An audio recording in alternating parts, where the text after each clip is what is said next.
নমস্কাৰ, মোৰ নাম মিছ ৱাৰিছা বেগম। মই নিতাইপুখুৰী বালিকা উচ্চ মাধ্যমিক বিদ্যালয়ৰ অষ্টম শ্ৰেণীৰ ছাত্ৰী। বিকশিত ভাৰত আইডিয়া ছাবমিছনৰ বাবে মোৰ বিষয়টো হ'ল আত্মনিৰ্ভৰ ভাৰত, স্থানীয় সমস্যা আত্মনিৰ্ভৰতাৰ সমাধান। প্ৰস্তাৱিত চিন্তাৰ শীৰ্ষক হৈছে প্লাষ্টিকমুক্ত গাঁও আত্মনিৰ্ভৰ ভাৰতলৈ এক পদক্ষেপ। স্থানীয় সমস্যাৰ চিনাক্তকৰণসমূহ হৈছে মোৰ অঞ্চলত প্লাষ্টিক অপচয় এক গম্ভীৰ সমস্যা হৈ পৰিছে। ৰাস্তাত, ড্ৰেইনত আৰু প্ৰাণীৰ সমবেত প্লাষ্টিক বেগ, বটল, ৰেপাৰ আদি সকলোতে দেখা পোৱা গৈছে। এইবোৰে পৰিৱেশ প্ৰদূষণ কৰে, ড্ৰেইন বন্ধ কৰে, প্ৰাণীৰ ক্ষতি কৰে আৰু আমাৰ পৰিৱেশৰ সৌন্দৰ্য নষ্ট কৰে।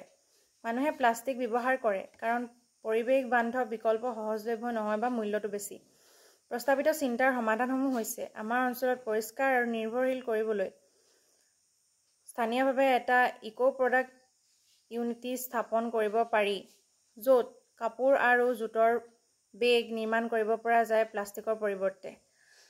পদক্ষেপসমূহ হৈছে স্থানীয় দৰ্জী বা মহিলাৰ স্ব-সহায়ক গোট চিনাক্ত কৰি তেওঁলোকৰ দ্বাৰা কাপোৰ আৰু জোটৰ পৰা পুনৰাৱৰ্তনযোগ্য বেগ নিৰ্মাণ, স্থানীয় যুৱকক বাঁহৰ ষ্ট্ৰ, পাতৰ তৰকাৰী প্লেট বা কাগজৰ পেকেজিং যেনে পৰিৱেশ বান্ধৱ সামগ্ৰী তৈয়াৰ কৰিবলৈ প্ৰশিক্ষণ দিয়াৰ ব্যৱস্থা, এই সামগ্ৰীসমূহ স্থানীয় বজাৰ আৰু বিদ্যালয়ত কম দামত বিক্ৰী কৰা, মানুহক প্লাষ্টিক ব্যৱহাৰ হ্ৰাসৰ বিষয়ে সচেতন কৰিবলৈ জাগৰণ শিবিৰ আয়োজন, স্থানীয় দোকানসমূহৰ সৈতে সমন্বয় কৰি এই স্থানীয়ভাৱে নিৰ্মিত সামগ্ৰীৰ ব্যৱসায় আৰম্ভ।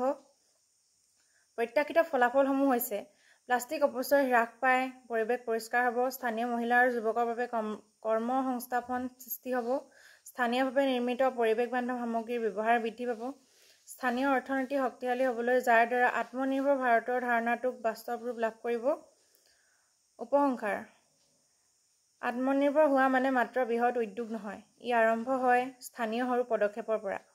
আমাৰ স্থানীয় সম্পদ আৰু প্ৰতিভাৰ সহায়ত এই প্লাষ্টিক সমস্যাটো সমাধান কৰাৰ দ্বাৰা আমি পৰিৱেশ সংৰক্ষণৰ সৈতে আত্মনিৰ্ভৰ ভাৰত তথা বিকশিত ভাৰতৰ দিশে আগবাঢ়ি যাব পাৰোঁ। ধন্যবাদ।